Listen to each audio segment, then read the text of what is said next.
Wake up, RipCity, because your Portland Trailblazers are coming off their first blowout of the season last night when they played the Utah Jazz at home. They've won 5 of their last 6.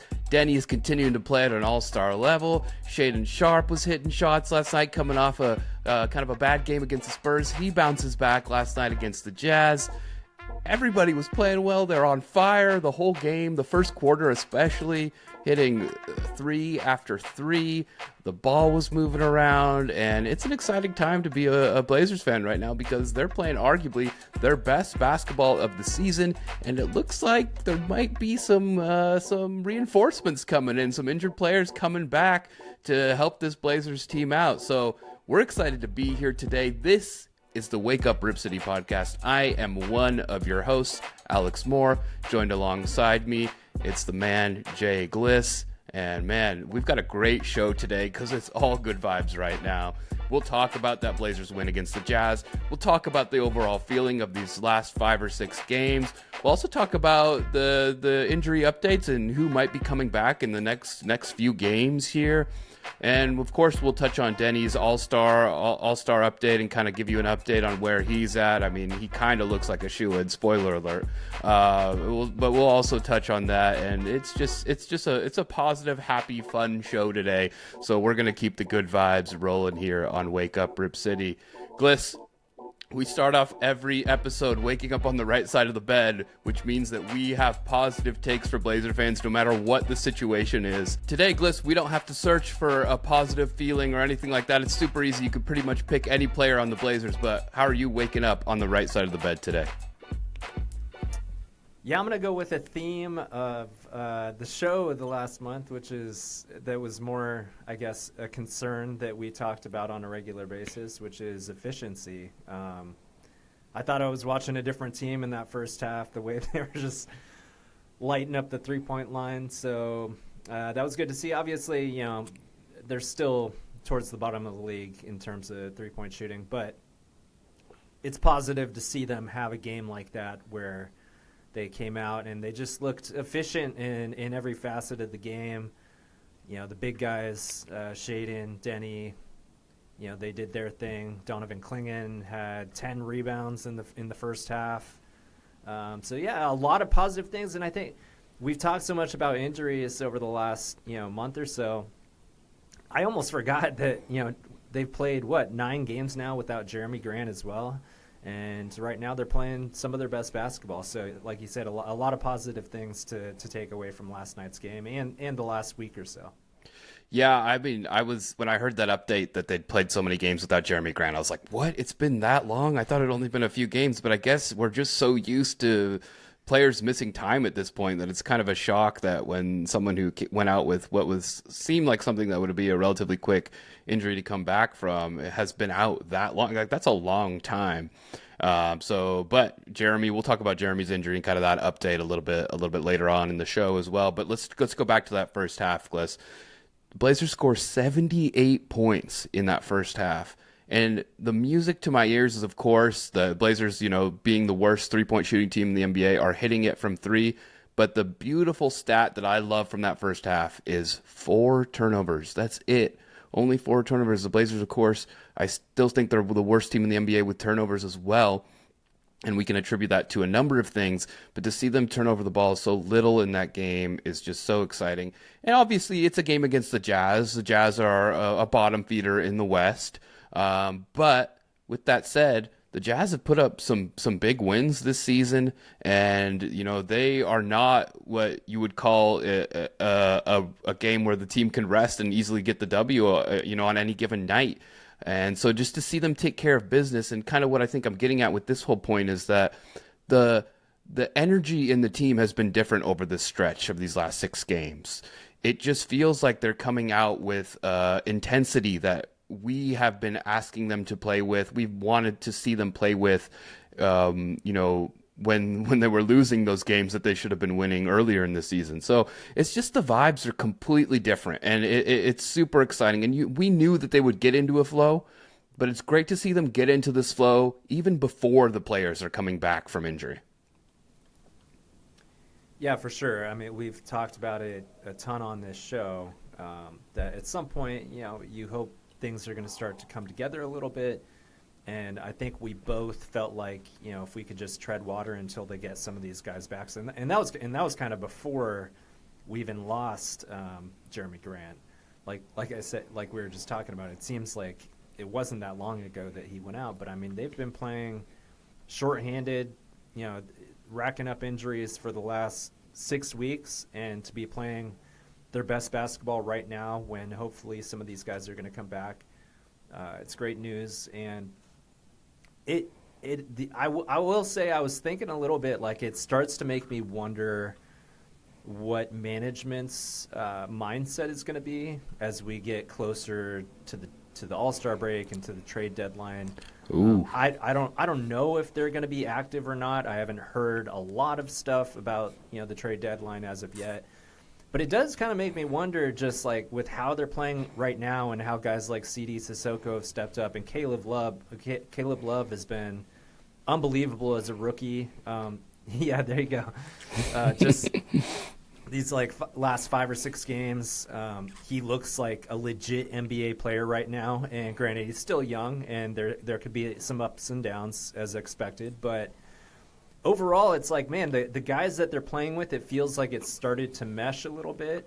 And you have, as you said, we have an all-star in Denny, or at least he should be an all-star with the numbers he's putting up. And shaedon, still inconsistent at times, but, he's had some really big nights as well. So it does, as we get closer to February, it does start to make me think a little bit. Just, I kind of wonder what their mindset is going into the trade deadline, knowing that, they're most likely not going to compete for a championship this year. And, they're hoping that they have Dane back healthy next year. So I'm really curious to see how they approach the deadline, given that the guys that have had to play a lot of minutes, play heavy minutes that weren't expected to, have played so well. Not that it makes anybody necessarily expendable, but it makes you wonder how they might view things to try to upgrade the roster long term. Oh man, Gliss, you're thinking about trade deadline already, and oh man, I don't even know if I can get my mind there, whether or not the Blazers will be buyers or sellers at the trade deadline. If you had to guess, you maybe think sellers. I don't know, but I'm not even sure if I'm ready to go there, Gliss. But I'm glad your mind's in the right spot. But yeah, this team is they've been playing so well of late, and 5 or 6 games is a small sample size, but it is a sample size nevertheless, that they're kind of putting us in that spot where we're thinking of kind of what's going to come in the next month or so, the next 2 months, where the trade deadline will pass. I've heard the rumors of, obviously Jonathan Kuminga, who on the Warriors is never not on the trade deadline, and heard the rumors about him being linked to the Blazers, which I think all Blazer fans would say absolutely not. We're good. Of course, Jerami Grant always will be someone who's discussed. Like a little bit of a head case. Yeah. And the rumor is that the Warriors want Jerami Grant or Jrue Holiday for Kuminga, and I think and I saw something online that was like, yeah, one day Jonathan Kuminga could be a Jerami Grant type player. And it's like, well, we already have a Jerami Grant type player. He's called Jerami Grant, so it's like it's just kind of a why would you do that kind of move? Even though I have liked Kuminga, just the way he plays and stuff like that. But yeah, I mean, Steve Kerr obviously doesn't. So I think I trust Steve Kerr's basketball takes better than my own. Unfortunately, even though I'm a Blazers podcaster here, Steve Kerr, I think he knows what he's doing. So. But yeah, I mean, it's just exciting to kind of be in that headspace, Gliss. I mean, we haven't really had that opportunity very much when the team was losing a lot of these games that we kind of envisioned them winning. The thought process was like, okay, how does this team get healthy again and try to put some W's on the board to stay afloat. And now we're lucky enough to say, hey, what's the rest of the NBA looking like? Who's available? Who's not? And there are a lot of trade rumors floating around right now, so it's an exciting time to be thinking about those kind of things. Yeah, and it is a little premature, but it's like the only reason I bring it up is just because right now the way they're playing, they're competitive enough without a lot of the main a lot of the main guys on the roster, it just kind of makes you wonder if there's not more value for them to look long term, especially if they can hang around and get in. If they can get into a playoff game where, into a play-in game where CD Sissoko is part of the rotation, and some of these other guys we haven't seen scoot. We've barely seen Jrue Holiday. We know Damian Lillard's going to be on the roster next year.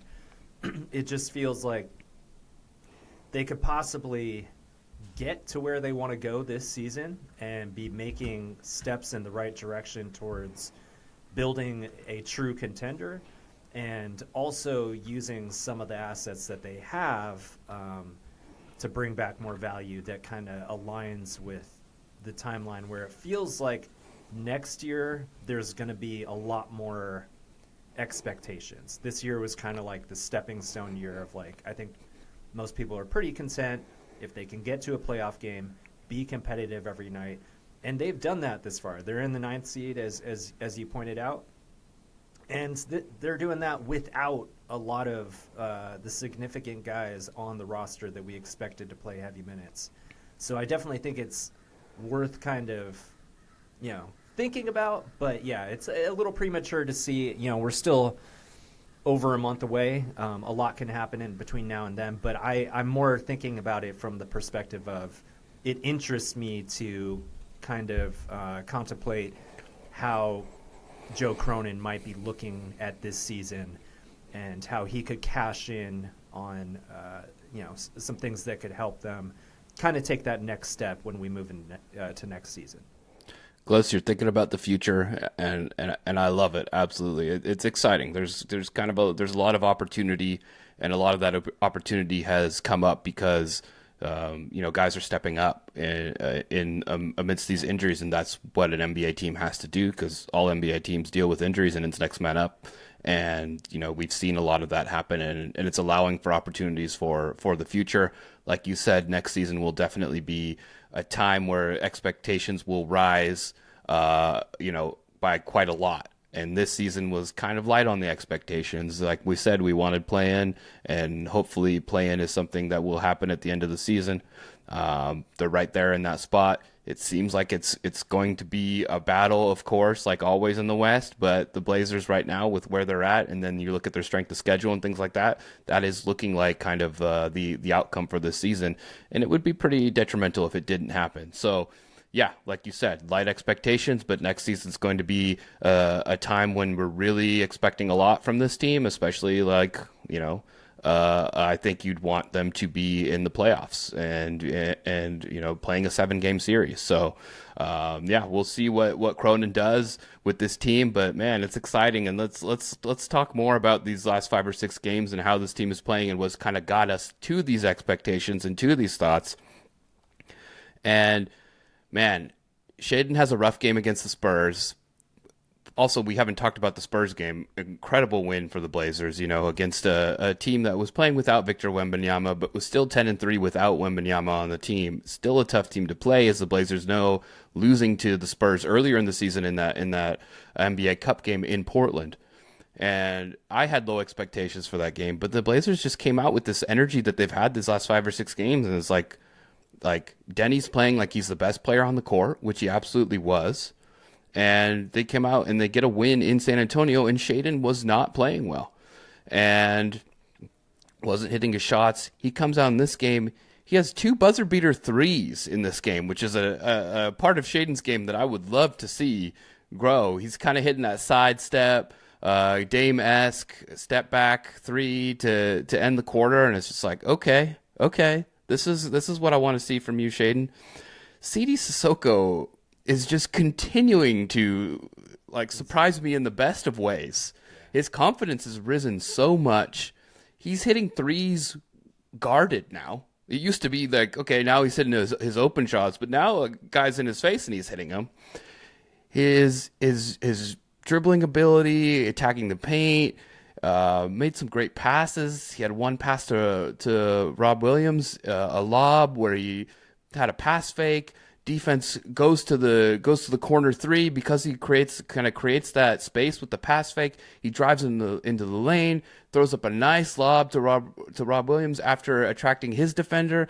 It's just like stuff like this is like, wow, I'm so impressed with how he's grown this season, which has been awesome to watch. Toumani Camara is turning into the Toumani Camara of last season again with a better 3-point shot. I mean, he is taking his three. The jab step is starting to go away. I still see it, but it's starting to go away. And he's hitting his shots, and he's really bothering the best player on the opposing team. Yesterday, it was Keontae George. Keontae George has been playing out of his mind lately, and Toumani really was all over him and really shut him down. And so that was awesome to see. And then we've touched on Caleb Love already, but man, just his confidence in shooting his shot. I think the confidence that his teammates have in him shooting his shot. And then he also attacks the rim in a way that I really like. And again, defensively, he's been after it as well. So I'm throwing a lot at you, Gliss, but there's a lot to talk about with this team. A lot of positives coming from all over the place. Yeah, CD, man, he's been so much fun to watch. His growth, in particular, just in the last month, it just seems like he plays aggressive and he plays with confidence, and you can tell with experience that's starting to pay off for him. There's just something about him, when he's on the court, he just kind of makes things happen, and it's kind of reminds me of Blake Wesley in the beginning of the year. It's fun to watch players like that just are out there and they're just making things happen. He might not be the best player on the floor, but you start to kind of trust that, his decision making and the things that he's, the effort that he's putting in defensively and all that stuff. You just start to, kind of build a trust in watching a player like that. So he's been a lot of fun. And yeah, Caleb Love, I mentioned him a little bit earlier. For a guy, at this point in his career, such a young guy, it's just been so much fun because I think we knew there was a stretch where he was really struggling and it seemed like he was pressing, and I think we even had a discussion about this where it's like he's kind of one of those guys like you just got to live with him putting up those shots because eventually they're going to fall. If you take that away from him, then he's not the player he is. And so it's good to see, like I feel good for him to see his shot falling, and you can tell that's giving him confidence in other areas of his game as well. Yeah, and it's been awesome to see him do it because I think his shot selection has improved a little bit as well. I do too. And he still takes some that I'm like, okay, like like heat checks when he's like, man, you can't take a heat check, you just got in the game. But he's still, but now you get that feeling when you're watching a Blazers game, and it's like when someone takes a bad shot or someone takes a good shot, or it's just like, you watch enough basketball and you get an idea for what a good possession is. Like, I'm not saying either of us are like experts at X's and O's because we're not, but it's like you just know what's a wasted possession and what's a good possession. And like Caleb Love's shots are like not really in between. It's like either a wasted possession or a good possession sometimes. And like when he's averaging 17 points a game over this most recent stretch of 7 or 8 games for him, it's like almost all of his shots have been like, yep, that's a good one. That's a good one. Or that's needed. Or, he's just been able to pick his moments much better than when he first started in this team. And he's a rookie, and he's putting up great numbers, and he's coming in these moments when the Blazers needed him. It's just like I can't give the guy like more credit for what he's doing, and it's fun to see it. And you can tell he's just this guy who puts in the work, and that's how he became so successful in college, and that's how he's going to become so successful in the NBA. He looks like he's going to have a long NBA career. I mean, I wouldn't be surprised. I mean, I think he's in this league to stay, and he's proven that over this stretch. So that's awesome, and I'm super happy for him. I didn't mention Gliss in my kind of all the positives. Donovan Klingan. Wow. I mean, who is he turning into? Because I don't even know what he is right now, but he's got like he's got that Brook Lopez to his game. I've seen, obviously the comparisons to Rudy Gobert and things like that defensively. I don't think he's really either of those guys. He's kind of his own mix of all these different centers, but the way he attacks the glass. I mean, all the rebounds he had last night, when he finished with like 17 rebounds last night or something, and the way he's shooting the ball. I mean, Gliss, I don't bet a lot on games, but I hopped on DraftKings during the game last night, and I'm sorry, I did bet. And it's like Donovan Klingan 0.5 threes over under. I was like, I'm taking the over. It's easy money. It's like he's gonna hit it just the way he's been playing recently, and it's just like, man, like just seeing his growth has been awesome. And then Gliss, another one for you too that I'm interested. I think Tiago Splitter has been a lot better as a coach over the last 6 or 7 games. And there's a lot of ways to measure this, of course, is lineups, is rotations, all that stuff. Wins. But I'll point to one thing. I'll point to one thing that I really look at are his challenges. Yeah. He's gotten so much better at challenging calls. They were really bad at times early in the season. Yeah. I hate early game challenges. I'm just like, what is the point of this? Save it. Unless it's on like a questionable foul call that's going to be a third or fourth foul or something that's really momentum shifting. To me, there's no reason to doing it in the first half. But he's been hitting them lately. And I think they all have been important challenges that he's made. And I think he's been making the right calls. And just to see that is exciting for me, and obviously his rotations I think have been tighter and better, and he's been making the right calls and things like that. But just watching how he's been calling the challenges has been something that's been good to see. But Klingan and Splitter, I got to add to that list of all these positives we're going for.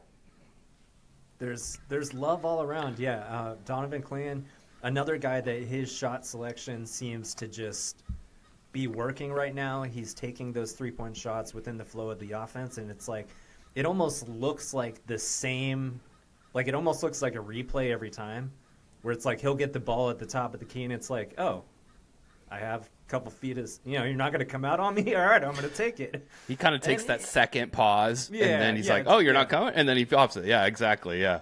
Yeah, and it's, I like that shot for him. I mean, I think they pointed out its percentage is up to, it's like mid-30s or something like that now from the three-point line. For a guy that's, mostly there to be a defensive presence and a very good offensive rebounder, to have that added to his game, it keeps the defense honest. So that's been really fun to watch, and I couldn't agree more on Tiago Splitter.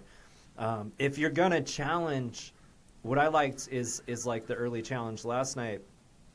If you're going to take a challenge early in the game, let it be on something like that where you can tell that the ball went off of the opposing player's hand. Not on a foul where you have to make this, like basically have enough evidence to prove that it wasn't that call. I don't like those kind of toss-up calls that at the end of the game, yes, like if in an important possession in a close game. But I like the fact that, if you're going to take a challenge like that early in the game, have it be on something like that where it's like a easy possession that, you can get back. That's a little more obvious and not left up to the officials to kind of weigh out, if there was enough to overturn the call. So I like that as well. And, yeah, I mean, just you got to give credit to the coach when the team's winning, just like the coach gets a lot of the blame in any – I mean, as we just saw in the NFL, six coaches just got fired. That's part of being a head coach in professional sports. You get you get a lot of the credit, and you also get a lot of the blame when things go wrong. So as much as he's been put in a difficult position this season – and some of the struggles that he's clearly had kind of adjusting and trying to get his feet under him as a head coach in this league, you have to give him credit for the way that they've been playing in this recent stretch. Yep, 100%. And, it's I just can't I can't do first half challenges. Let's just cut them out. First quarter challenges, just no. Like, he got it right yesterday. I think he called one in the first quarter, or it was in the first half at least. But it's just like let's cut out early game challenges, please. And that's my only ask for Splitter. Save them for when you might need them. Of course, the Blazers had a blowout win last night, so they didn't need any challenges late in the game. But you never know what could happen. And man, even though it was a blowout, Gliss, I was still a little nervous. They cut it to 18 at one point, and I was like, oh, here we go. But they held on, and it wasn't like even Tiago Splitter in the post game interview was like, I was still worried. And I was like, you and me both, buddy. You and me both. It's never you never get to breathe easy, especially in today's NBA when a team can come back seemingly from 20 points in the blink of an eye. So, but the Blazers hold on and they end up winning by 20 against the Jazz, and we're all good vibes here, all positive vibes. So it's been exciting to watch the Blazers string together some wins. I mean, we got to talk about Denny, otherwise people in the comments are going to kill us. So, I mean, it's just you can't say enough. So it's just I just don't know what to say. It's just gotten so normal. It's like, and since I've watched the Blazers, have they ever had this big of a triple-double threat on any given night? It's like absolutely not. Dame was an incredible scorer, but he wasn't getting the 10 rebounds, 10 assists, and any given night that Denny's getting. And then Denny gets a little Dame-esque against the Spurs, putting him away with that three, which was just an incredible shot. And I loved that shot for him because I think he's had some moments this year when he's tried to go for the three in the clutch, and he's obviously struggled and taken some bad shots even. But seeing him hit that shot against the Spurs in rhythm, beautiful, and just kind of to win, basically to put the game away, put the Blazers up by 4 was awesome to watch. And so, I mean, this guy's doing it all.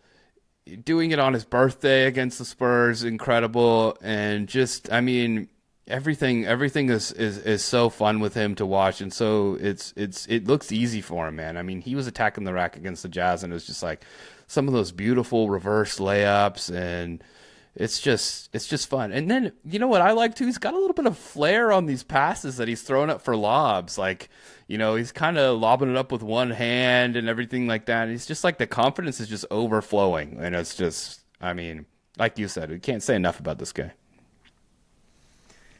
Yeah, and it's just like you said, it's like we've talked about him so much on this podcast, but it's like it is kind of different, especially when you have a team that you follow and you watch guys grow up, and you get to see how guys progress, and you start to develop your fan favorites and all that kind of stuff. To see the growth, it's just so much fun to watch because just the fact that Washington, I mean, man, talk about something that they're going to regret for a long time, giving up on him the way he's playing right now. But, yeah, I mean, it's terrible. But it's just you start to see guys, and we've experienced this as Blazer fans with guys like Dame or LaMarcus, where all of a sudden something starts to click where they take their game to a new level.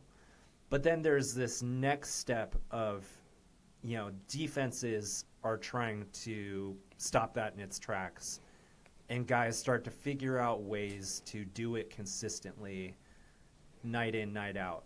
And that's when you start to see players that are special, because not everybody can do that. Guys can have, I don't know, you remember Lynn Sanity back in the day with Jeremy Lin, and, he had a good NBA career, but it's like it's not easy to be in a league with the best players in the world and do it night in and night out, especially when defenses start to hone in on you. And, he's basically playing out of position, playing point guard. And, the way that he's taken that and elevated his game has been incredible to watch. And it's going to be even more fun when we start to see, some other ball handlers get into the mix because, in fact, I think someone had commented on the YouTube page about this, that asking how we thought it was going to look when a guy like Jrue Holiday comes back, and you had mentioned, I believe, that he's going to do great because he's not going to have the pressure of handling the ball all the time. He'll be able to play off the ball. He'll be able to have, create when he gets the ball, whether it's on cuts or, faking a three-point shot and going towards the rim. I think it's only going to open his game up even more, and it's fun to see how he's progressed individually, but even more fun to think about where his game will go when he starts to have other guys around him, because shaedon obviously is a very good, talented NBA player who still has some inconsistency here and there, but when he gets more consistent players and just guys that he can rely on to kind of play off of, I think his game's going to open up even more. And they put up that stat. I'm sure everybody saw it last night. I think it's 15 times, or maybe now 16. It was probably 16 after last night of games with 25 points, plus 5 assists, plus 5 rebounds. And that's more than anybody in the NBA. So, I mean, that tells you all you need to know right there, just the level that he's playing at right now. I think the only players who had more were Jokic and Doncic. That's right. But yeah. That's right.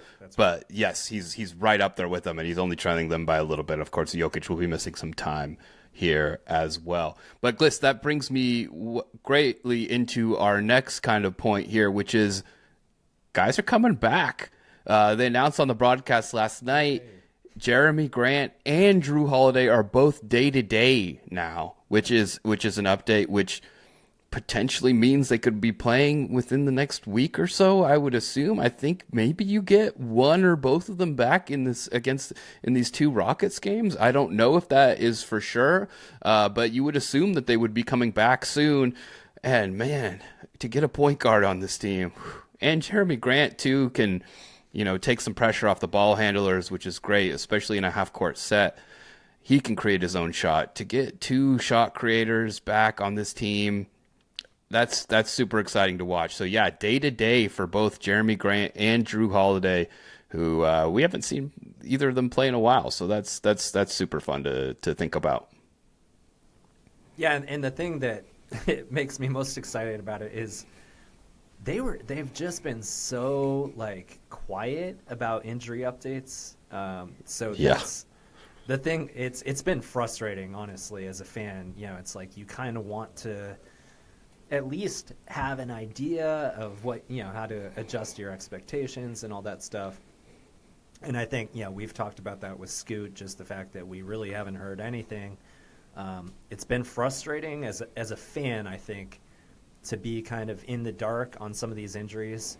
So to get that update and hear that we might see some of these important parts back out on the court soon, I think it'll give them a jump start, especially with the way they're playing right now. It's only going to add, as you said, more ball handling, more scoring, and kind of open up. Let's see what they can do with a more healthy roster now that they've kind of meshed at this point in the season. Absolutely. And one last thing before we log off here, Gliss, our fellow podcasters, Steve Nash and LeBron James, had a little segment on one of their more recent episodes talking about Denny and how he's playing. So recommend you go check that out. And I only said that because I wanted to say our fellow podcasters, Steve Nash and LeBron James. But it is a cool segment. You should check it out. Absolutely. It's cool to hear LeBron talk about Denny's game and how he's playing and how much he's improved, and Steve Nash too as well. So definitely something worth watching. Gliss, anything else to add before we log off here? No, man.